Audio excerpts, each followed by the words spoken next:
Welcome to History Hack. If you didn't know by now, we are the revolution.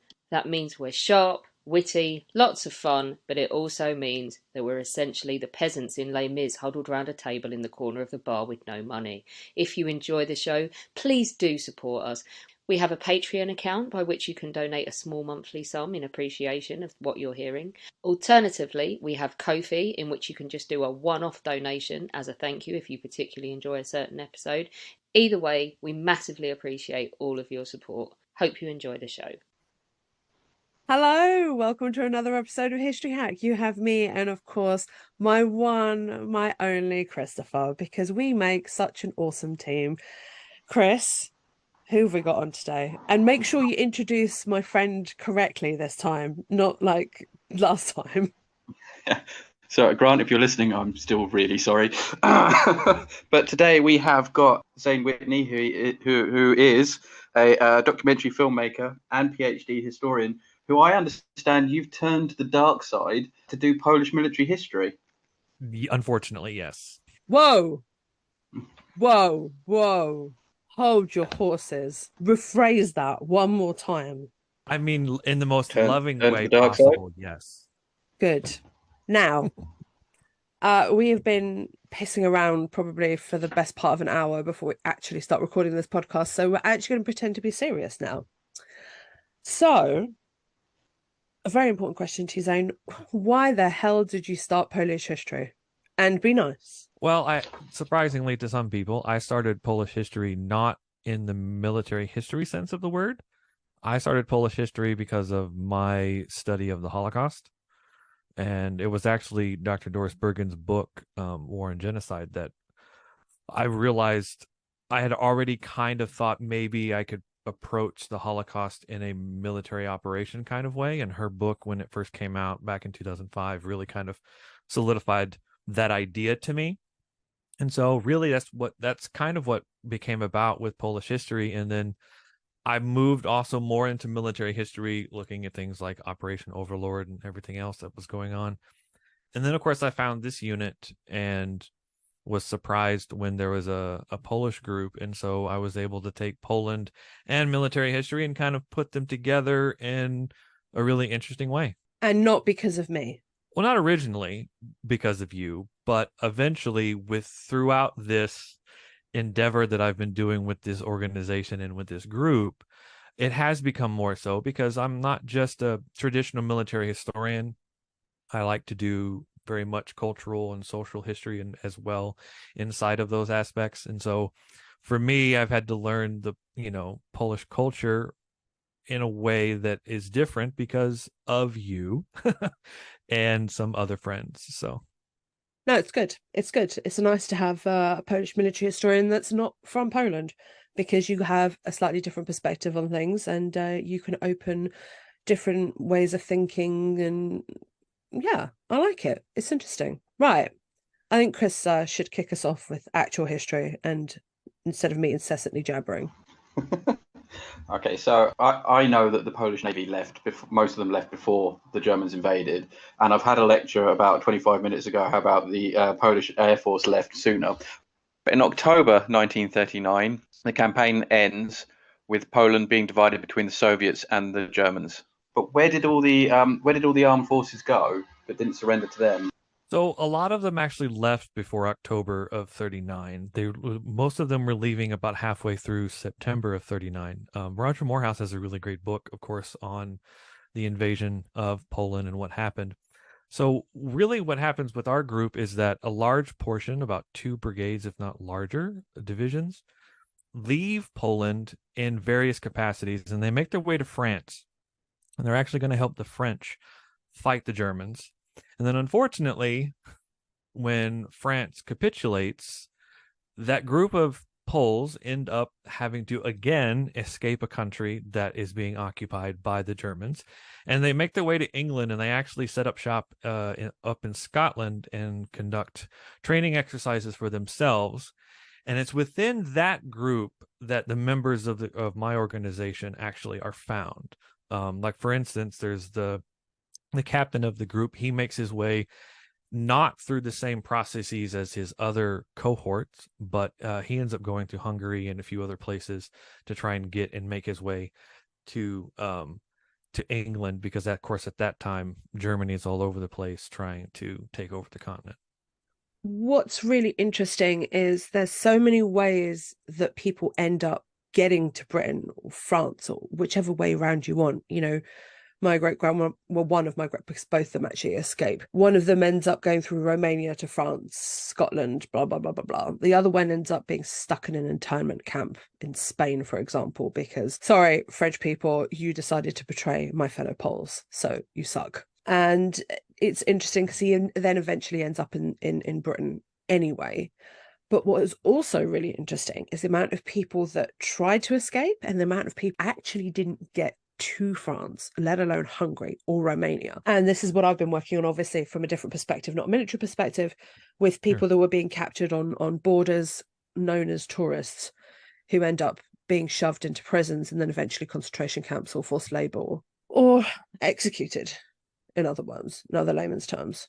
So yeah, and it's interesting when you kind of take the scope out and not just look at Poland when it comes to this particular group, but when you look at the other troops of this organization and you see some of how a lot of them, like for instance, several members of the 3 troop, they actually were kicked out of Britain by the British government and they were sent away to Canada. And it was about halfway to Canada that they were turned around. The boat itself was turned around, and they ended up coming back to England and were able to make their way in through auxiliary corps to eventually make their way into being a part of the Commando units, and then were brought into being a part of Number 10. So it's not just that's why I like this group, is because you get a sense that everyone was trying to get to England because that seemed to be the place where all the governments were heading that were in exile. And then you also see that there are organizations were trying to get there. And then sometimes early in the war, you had situations where Britain was trying to get rid of everyone and then just basically realized it's better off for us to allow organizations that are in exile to start participating and fighting back. So I know that within the RAF, there's a lot of, they weren't keen on having foreign pilots and foreign units first, and they were going to have difficulty integrating them. Was it the same for the Army and the Commandos? Actually, it was very similar, and that was part of what became what the British would refer to as the international experiment, or this international brigade of Number 10. And that was a big concern of theirs, more so in the fact of signals work, of being, how are we going to get all of these different languages to communicate and cooperate and understand what everyone's trying to do. But you see that a lot in the ranks as well, when it comes to having these foreigners and not knowing and having a hesitancy of saying, well, how do I really want to have you next to me when your country was overrun by Germany? And you see, at least in the archive so far, what I've been able to notice when it comes to the British situation when it comes to Poland, particularly at the beginning, is that while they appreciate what the Poles are doing and how well they're fighting, there is an overwhelming concern that, are they going to, in a different setup, be able to truly fight back with the Germans? And there's some discussion within the hierarchy there of the chiefs of staff of just how well the Poles are going to do. And you see a little bit of that with 6th Troop. There's a hesitancy when they move over to Special Service Brigade and start participating in events, that they haven't quite have been as battle hardened as some of the other units. And then you get into fight and you realize our assumptions are not what they seem to be. And what's interesting about you bringing up the Royal Air Force stuff with the foreigners is when you look at, like, particularly at the National Army Museum there in London, there is a small statue by the bookshop of General Anders, and there's a plaque there that discusses the Polish participation in the war. And what's interesting is there is no mention of the Polish fighters in the RAF that helped with everything. And I think it's part of the reason why I'm attracted to this group, is because larger history of these occupations and these operations it's hard to get all the smaller groups into it. And when I brought my group up to the bookstore person, she actually said to me that her father used to tell her stories about foreigners being with him in the army and fighting next to him, but that he didn't really see that in the histories being written about the Second World War. And that's kind of my attraction to this organization, is because it's a small group, but they're not well known. I like to refer to them as being silenced by history, because it's much easier to talk about, especially talking about Poland, it's much easier to talk about the Polish II Corps or the Armored Division or things like that. And you kind of miss the nuances of some of these other smaller organizations. Well, continuing talking about the 10th Troop, talk to us about when this unit was actually formed, because it's not like 1939, bang, here we go, here's a commando troop, this is how we're going to basically run the military. It's a little bit slightly of a longer process than that, isn't it? It is. So, and then there has to be a slight distinction to say that what commando unit I'm just referring to is actually an Army commando unit. And Army commando units only operated from 1940 to about 1945, 46. Everyone else will know Royal Marine Commandos, and that they have the Royal Marines specifically have a long history dating back well into the 1600s and currently into the present. And actually, these Army commandos oftentimes were attached to other Royal Marine Commando units. Number 10 Inter-Allied Commando Unit was not actually started as an Inter-Allied Commando. It was originally started as just a standard Number 10 Army Commando Unit. And that was initiated with the rest of them around 1940. But they were unable to get enough people to volunteer to actually form Number 10. And so it just became a nomenclature that didn't have anyone attached to it. And so when things were getting heated and a lot more governments in exile were making their way to London, there was immense pressure placed on the British to find ways for these governments in exile to fight back. And so Mountbatten actually had a conversation with a lot of the chiefs of staff, and they had a discussion. And finally, it wasn't until June 26th of 1942 that the War Establishment Committee passed and gave the go-ahead to form a headquarters for Number 10 with the intention of creating an Inter-Allied Commando Unit. And authority was finally given to establish it on July 2nd of 1942. So what we know of as what I know of as Number 10 Inter-Allied Commando Unit was originally and fully established with its authority in 1942 in July. And it was placed, of course, under Western Command, which consisted of an HQ and initially 4 troops, but there was the idea of increasing it to 8 potentially. And the first 4 were the secret troop. You had the Dutch, you had the Norwegians, and of course you had the French as well. Number 10 would have their HQ would be all British personnel, and that would be about 44 people total. That included officers and other ranks. And then each troop, so for instance, Number 6 troop or 6 Polish troop, they would also have their own headquarters, but they would be all home personnel. And that would total anywhere between the number of personnel required for that would be about 85 to 89 members. And that would be officers as well as other ranks. The key port for that one was obviously the personnel. For signals, had to have someone, either they had to have someone who was British and could speak the language of whatever troop they were with, or one of them had to be able to speak English to be able to communicate with the British HQ. And so it gets a little crazy there at the beginning. But the Poles don't actually come into the foray until September of 42. But earlier in the year, when they were first established, there was a conversation had by Lord Mountbatten and General Sikorsky, who agreed in principle to form a small troop for this commando unit. And that was actually a conversation had in March of 42, before the War Establishment Committee finally said yes to it.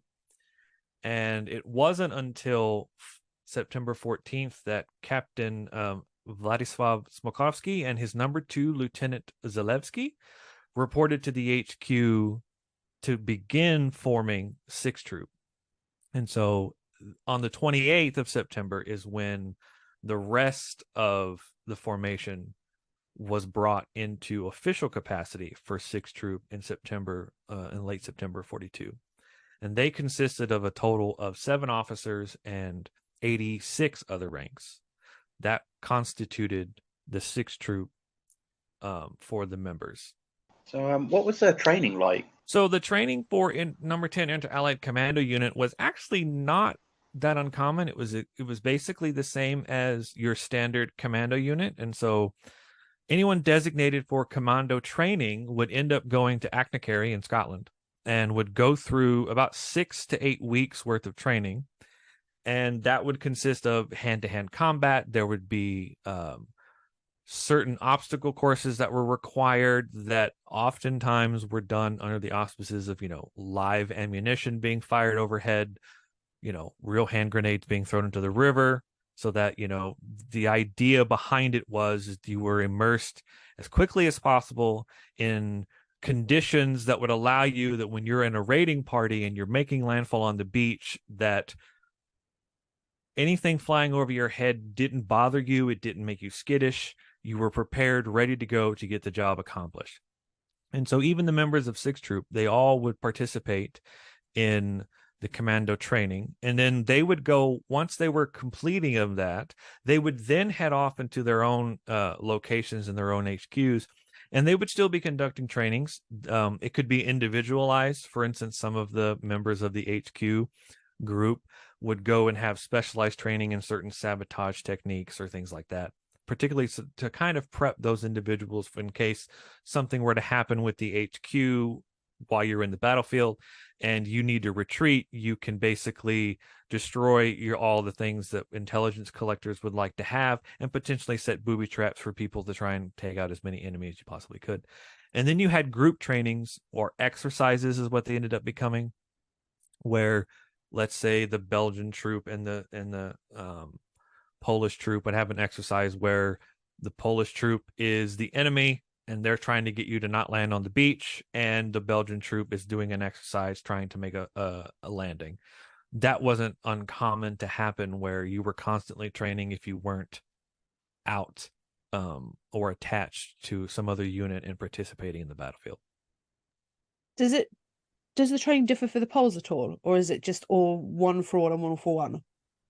The only real difference for the Poles, and even in general the members of number 10, is that they were able to keep their own military style to them. While they were in training, they wore the British uniform, but for instance, the French troop, of course, had to have the French ascot because they have to have their ascots. But you kept your own ranks, and actually for the Polish troop, they were kept under Polish military law. And so if something happened and a certain member of the group committed an atrocity, they weren't tried by the British. They were tried by their own. That was a key factor for the agreement to be made to have them in there, is that they were kept under Polish military law, even though they were fighting under the Brits. And so you also had a situation where not only would they keep, like I said before, their military dress, but they would also have their own style of marching regimen that they would do, and that was allowed to be kept even during their training, as opposed to everyone else at Achnacarry. You were just a commando. The number 10 commandos knew ahead of time where they were going, what they were going to be doing. So they knew they were the Polish troop of the number 10 Inter-Allied Commando Unit, even at training, when the rest of them just went through the commando training like it was basic training, and then were held in what was called a holding unit at what was also referred to as the commando depot. And they were held there until they were assigned to other commandos, whether it was number 4, number 6, or number 9 commando, any of those other army commandos. They were held until it was like, I need this many men to replenish the ranks here, and then they would call that person's number up and say, go here. As soon as the Polish troop ended their training in Achnacarry, they went straight to their HQ. There was no being placed in the holding unit there at the Commando Depot. They went straight on to where they needed to go because it was already had been established. Just before Chris jumps in with the next question, I just want to just underline one more thing. You have how many troops within the 10th Inter-Allied Army Commando? God, it's a mouthful. How many troops do you have, and which countries do they belong in? So the countries vary, but also at its height, there were 10 troops. But there's some math that there's not really math. There's some wiggle room that you have to look at in there. So the actual commando unit, number 10 Inter-Allied, comprised of French, Dutch, Belgian, Norwegian, Polish, Yugoslavian, and an X troop. However, at the height of this, so we're talking late 44, 45, you have 2 French troops and 3 Belgian troops by the time it's done. The largest, of course, was the French because they had quite a bit. That actually, those two comprised about 400 men. But you also have to remember that, here I had mentioned before that the Polish troop had 7 officers and 86 other ranks.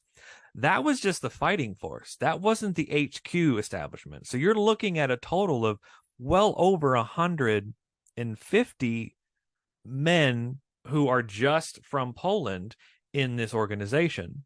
And of course, X Troop was the most secretive. That comprised of German-speaking Jews who were either from Germany, they were from Hungary, or from Austria, and they were used and took on British surnames to try and give an extra layer of protection, if you will, in case they were captured. And interestingly, members of that group, most of them actually kept those names after the war was over with. They did not go back to their originals. And there were a few that I found in the archive where one individual refused to speak to Ian Deere, who wrote the first book over 10 Commando. And because of the fact that he was still working and had a business that was heavily tied in Austria and in Germany, and he did not want it to be known that he was a German-speaking Jew who fought for the British during the war because he was concerned about retaliation business-wise after the war was over with. So it's a very interesting group. There's a book been written about it by a Jewish historian out of Hunter College, Dr. Leah Garrett. It's a very good book, but that's actually how I came familiar with the unit, was a gentleman who was a part of X Troop. But yeah, so you had French, Dutch, Belgian, Norwegian, Polish, Yugoslavian, and X. The Yugoslavian troop took the longest to be established. It took them about 1.5 to 2 years after everyone else was there to finally get one established. And they ran into a situation where half of the group were for the crown, the other half was for Tito, and got into a fight with each other. And finally, the British said, "No, you guys just got to go away." So they were disbanded. But the entire group was disbanded, like I said, in 45, except for X Troop. They were used into the occupation of Germany because of their uniqueness. They were heavily into the intelligence and the interrogators aspect of things. All of these troops had that. That was mostly what, like for instance, Norwegian troop, they did that on the raids that they were participating in their home country. They were the guys that hit the beach and told the locals, "We're not here for you. We're here for the Germans. Do you have any information for us? Do you have any maps that maybe, or can you tell us where the Germans are located?" Like that was kind of their job.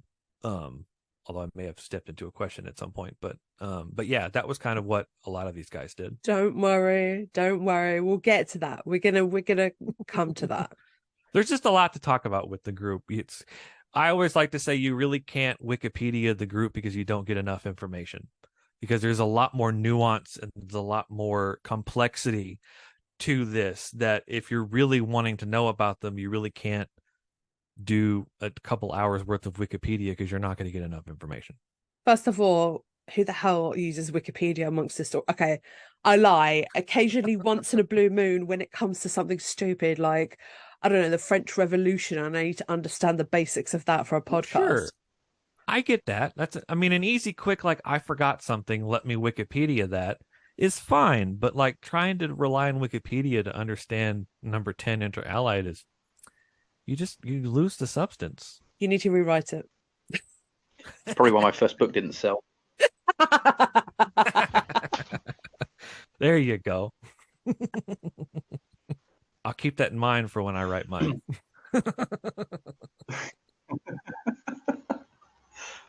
We're moving on from my horrific research style. So we've mentioned a certain amount of action so far, but what other kind of combat roles were they involved in? That's a really great question. And part of that is the reason why it is such a great question is because the complex nature of number 10 Inter-Allied Commando. And the reason for that is that when we think of the commando units, particularly during this stage, we always think of them operating as if it's number 4. Number 4 went and did, for instance, the raid on Dieppe. They did that as a group. And number 10 Inter-Allied Commando never operated as a full unit on its own. Ever.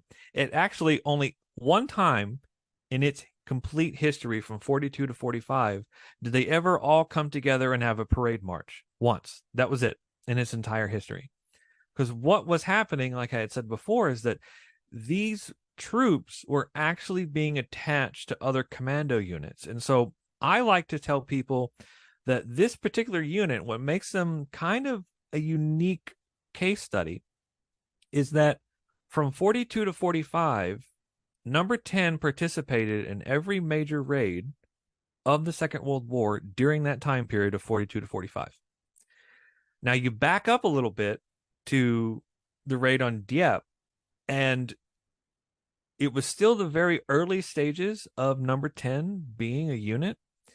And so the only people that really participated were the current members at the time of X Troop, and they were attached to commando raids that happened on Dieppe. And so they participated in that. And then later on, once the unit got full, once the Norwegians went through all of their training and they were prepared and had all the equipment they needed, then they actually exclusively only operated in Norway.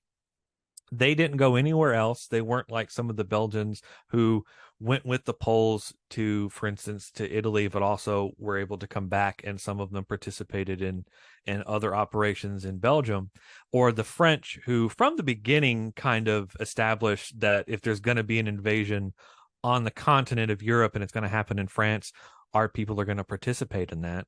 And so, of course, the French troop, both of them, end up joining the units that are involved in that particular incident. They participated and stayed with those units through the end of the war. So the first action is really the raid on Dieppe. And for the Poles, it's a little bit later. Well, let's stick with that. Let's stick with the Poles and what the Poles actually did, because they're not in France, they're in Norway. They end up in, lo and behold, Italy. How the heck do they end up there? So they end up in Italy because, well, the Mediterranean at the time was extremely important to the British strategic plan.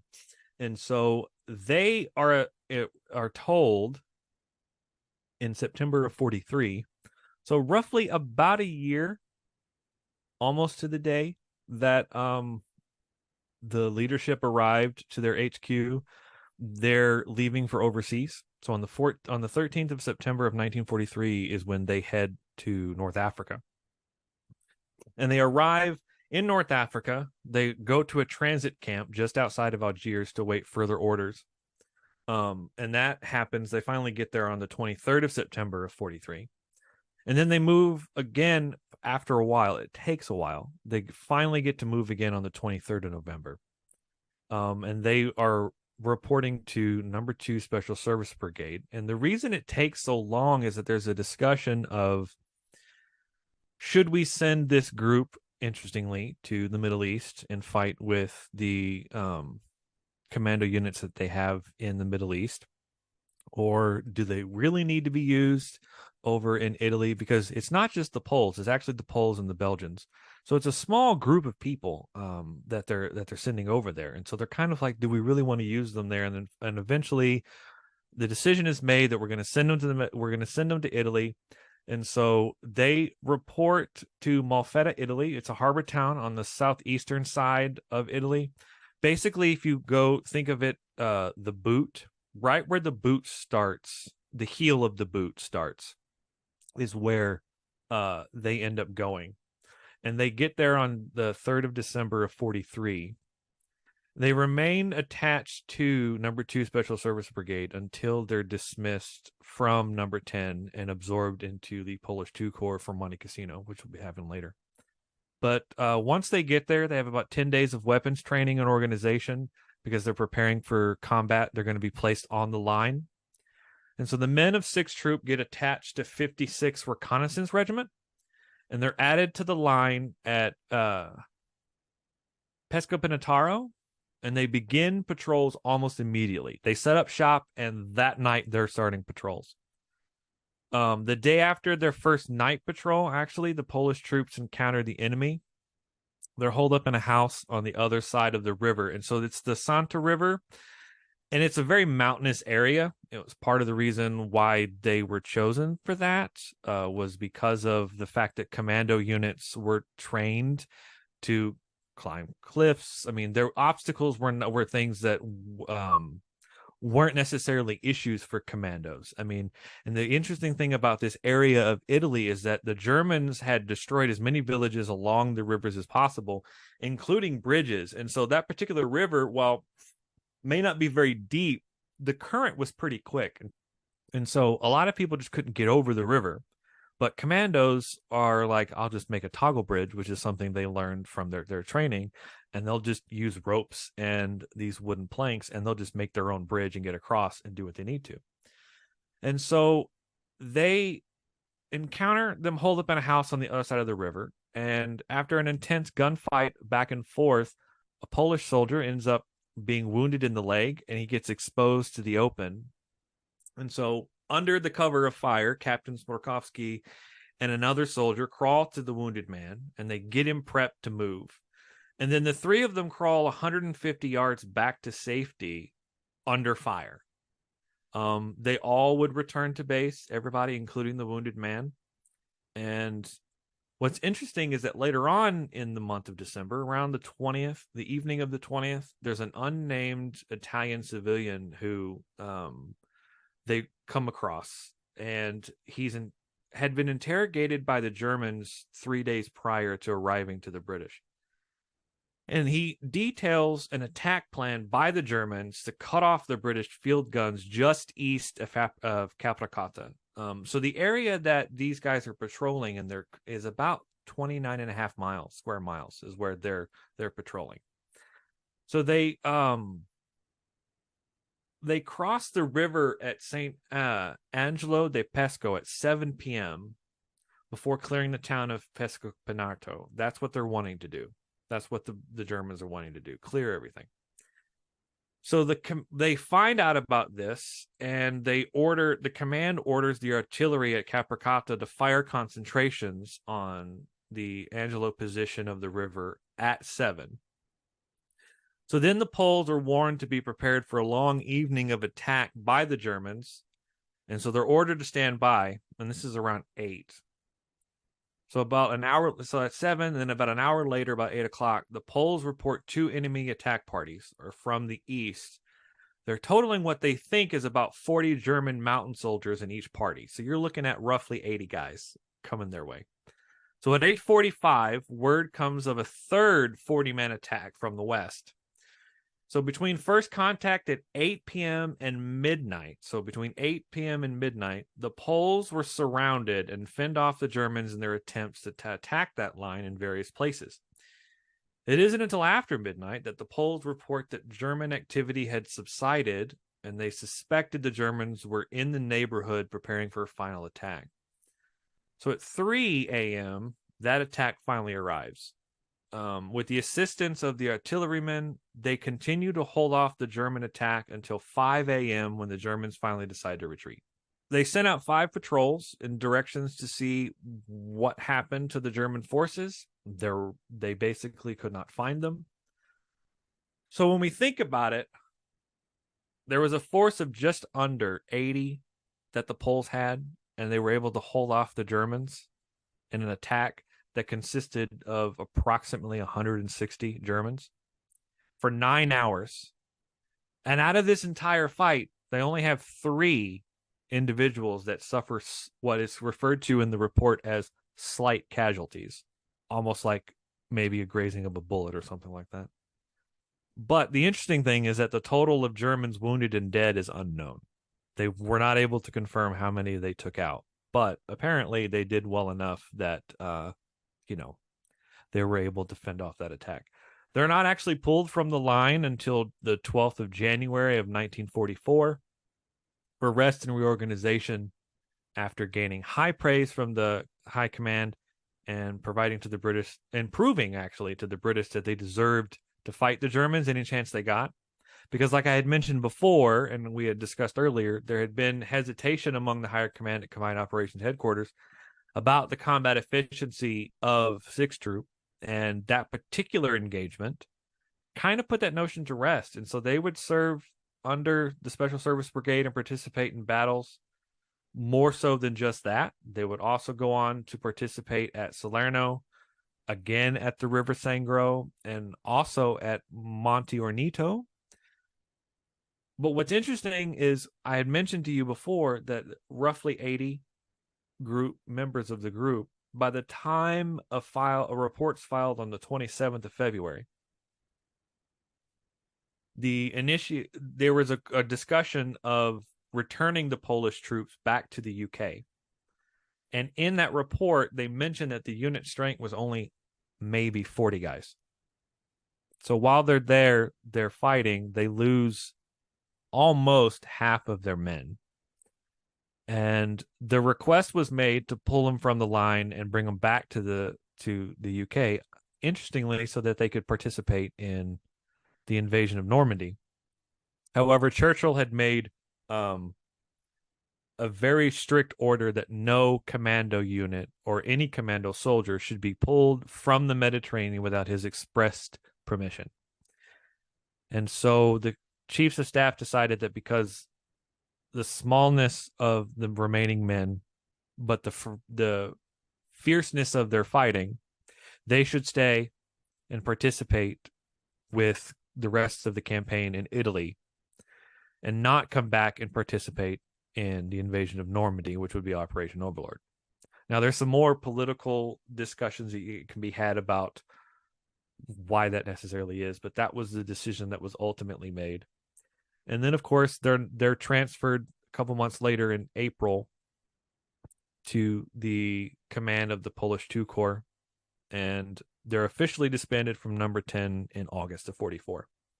So basically they could participate at Monte Cassino. However, by that time, they had dwindled even further because of patrols and skirmishes and fighting to about 25 men total. I've always got a lot of love for the Italian campaign because my grandfather was there and he always made a point about everyone kept going on about Overlord in France when actually they were doing all the real fighting in Italy.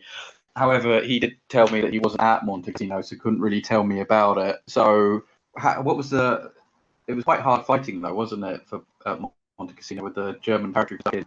It was very fierce fighting. And as a matter of fact, there had been several attempts previously made by the British and the Americans to take Monte Cassino. And it's actually not until the Polish II Corps really decides to have a go at it, as they say, that things actually started turning around. And the unit, like I had said before, they transferred themselves back to being strictly under the Polish command. And so by the 13th of May, the unit is increasing its size. So it's up to 16 officers and 78 men. And this was done by basically including battle-hardened men from the Desert Campaign for Poland.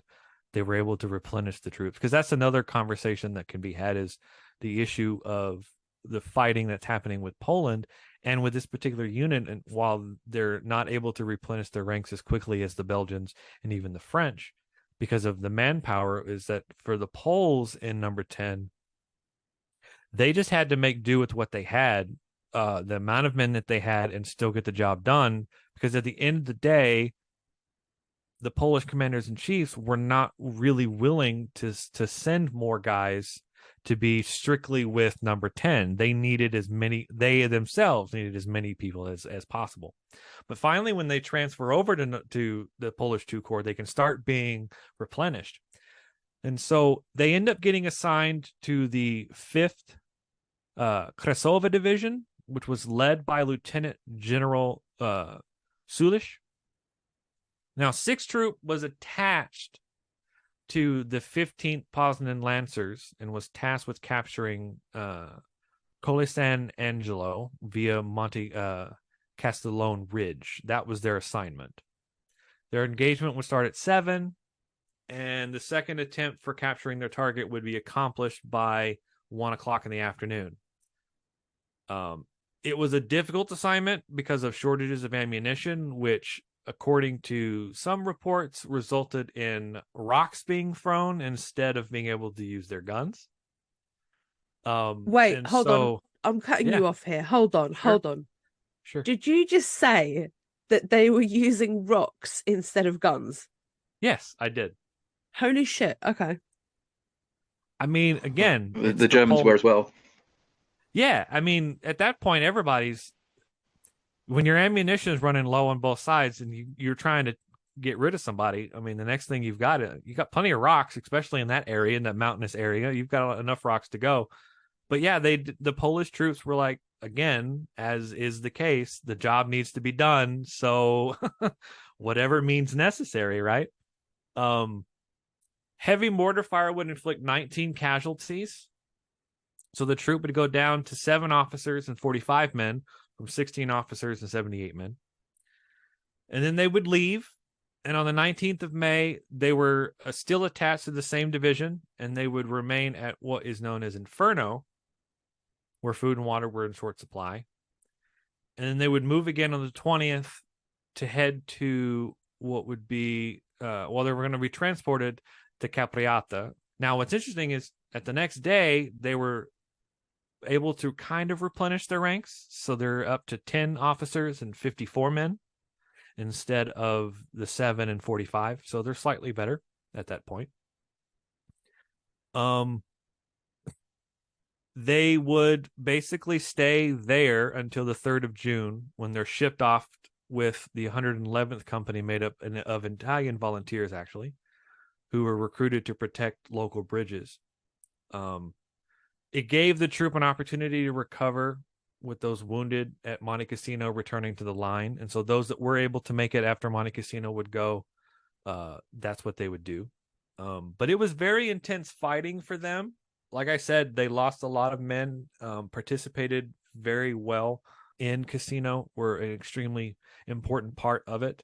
And then, of course, they would continue on with the campaign and go, almost continue on to the Adriatic. And then, of course, they would make their way, getting larger, getting smaller based on what was happening. And then the big one was on August 25th. The troop is now one of 5 troops attached to the 2nd Commando Motorized Battalion. So in the process of reorganization, that troop grows to 18 officers and 236 men.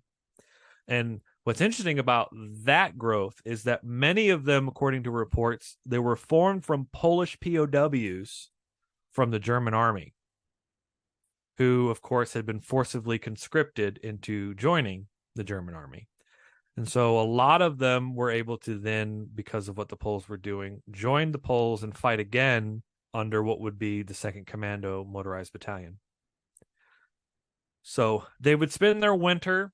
The 1st Independent Commando Company, of course, would spend their winter in Osnuti to recuperate. They would train and take on these new troops and incorporate them, because that was very important. That for the most part, you've got a very small core of remnants of number 10 training that was then continuously training all of these others in that same vein. And so they needed time to get everybody. But by March 2nd, they've grown from 18 officers to 34 officers and upwards of 600 men at their disposal. At the end of March, they've gotten even larger at this point. because of all the people that they're able to participate with, and they move to the front at Bologna. On the 7th of April of 45, they leave where they were winterized at, and they join basically Polish II Corps. And of course, they fight in Operation Buckland, which is the battle for Bologna, and do very well. And then they're tasked with actions in the Po Valley to encircle retreating troops and capture the towns of Castel Maggiore and others.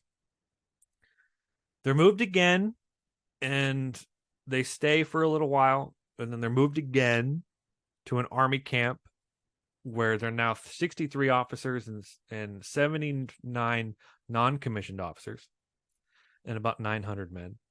And they wait to be decommissioned. But they keep training because they're bored and they don't want to be bored. So to stave off boredom, we're just going to train everybody and keep going. So yeah, and so eventually they keep going. They make their way back to, as does the rest of the Polish group, make their way back to Britain. I mean, we obviously know they didn't know, but we know what happens at the end of the war. Yeah. Russia does not, if anybody ever, these people keep rolling these stupid lines at me that Russia or the Soviet Union liberated Poland. They did fucking not. They just swapped one occupation for another. So one occupation is swapped for another. It's dangerous to go back home. What is happening with these guys after they end up in Britain? Where are they? Do they go home? Are they persecuted? What do we know about them? So the Pole situation is actually much more different than the rest of number 10, because for the rest of number 10, for the French, for the Dutch, for the Belgians, for the Norwegians, they're all able to go back to their countries. And as best I can describe, I've been able to officially find, for the Belgians at least, but based off of some other research that has been done by other scholars like Ian Deere, who, when he wrote his book on 10 Commando in the 80s, basically everyone but Poland can trace their lineage of their current special forces commando type units that they currently have in their countries. They can trace that completely back to their participation in number 10 Inter-Allied Commando Unit. Particularly for the Belgians, I've got a document from the archive that basically lays out that they've even created their own version of Achnacary there in Belgium at the end of the war, where they're able to basically do the same style of training that they did at Achnacary in Scotland when they went through that whole process. For the Poles, because they're with the main government, they're with the main unit, the main army, and the fact that in 45, the British government pulls recognition of the government in exile in London and gives full recognition to the communist government of Poland at the end of the war, they're basically held in a camp. It's a former military and POW camp where they're sitting there for 3 months waiting to be transferred to another camp. So they're there until the end of 46 before they're finally dispersed and disbanded and decommissioned in a way where they're allowed to go their separate ways. And most, particularly the members of my group that survive, I don't know of a single one that actually goes back to Poland. I mean, we've got a set of brothers who fight and actually are there the whole time. And one in particular, his name is Lieutenant Henryk Jedwab. He actually doesn't change his last name because it doesn't sound, according to us that don't know Polish, don't know that it's actually a Jewish name. And he basically, he gets wounded in action. He's a very decorated individual. Was a member of the Cichocemne, which is the Silent Unseen. He and his wife go to Canada, and that's because his father starved to death in the Warsaw Ghetto, and his mother was killed in the streets of Warsaw. She was gunned down.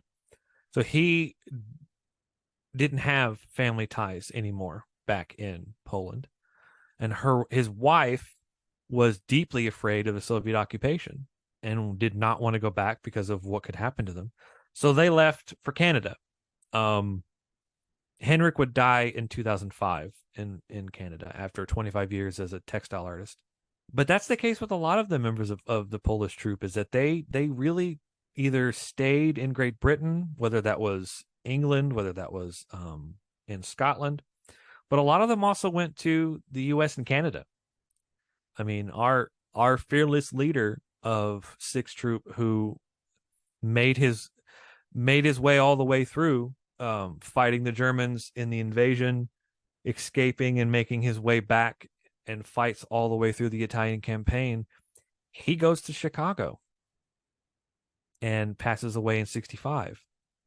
But he went to the U.S. and came to Chicago. So, I mean, a lot of these guys, that's what happened. And for obvious reasons. And I think that's part of what drew me to the unit. And that's part of the reason why I feel like I can't have a conversation about the group without knowing and understanding Polish history in general during the Second World War, and particularly also what happens in the immediate aftermath when it comes to what's happening. Because yeah, you could say that this unit, it could be strictly, military history, but there's so much, in my opinion, so much more to this group and what took place and the differences. You look at like the French troop, where from the beginning, the French government and the British government have this agreement and have this understanding. And it's not so with Poland and with the British government. It starts that way. But the more the Soviets take over and quote unquote liberate Poland, the more you see pushback from the British, basically saying to the Polish government, you need to appease the Russians as much as possible because they're our allies. And you need to come to some sort of diplomatic terms with them. And it's interesting because you can kind of see that play out. I had kind of alluded to it earlier when I talked about, political forces not allowing the Poles to participate in France. One of the reasons is that there was a concern about what the Germans would do propaganda-wise should these members of the Polish troop be captured by the Germans if they're fighting to liberate the continent, because then the Germans could just use the Poles as a propaganda tactic to say, hey, the British can't even do this themselves. They have to send the Poles to try and take us on. Which seems like the strangest thing to say no to, but when you're trying to appease the Russians and keep them happy, you start to see how, at least for me, some of the politics playing out diplomatically with these governments in exile trickles down into what you see with my group. Which is why I refer to this group as, it's not a League of, I've heard people say it's an early version of the League of Nations, but it's really not. It's not an early version of the League of Nations. It's an early version of NATO before we even knew what the idea of NATO was. It's more of a, for me, this is a unit that has governments in exile finding other ways of fighting back that includes some sort of diplomacy, because diplomatically it helps them having these members participate. But for Poland, it doesn't seem to matter, because at the end of the day, the government in exile is unrecognized. They go with the communist government officially in Poland. And it's not even until 1989 that the Polish government in exile acknowledges and recognizes the members that are still alive from 6th Troop. It took that long. That is a somewhat insane amount of time. And I actually don't know that I don't even think the current, since the 90s when, the government changed over, I don't even think what we would consider the Polish government since the fall of communism, I don't think they've even acknowledged this organization.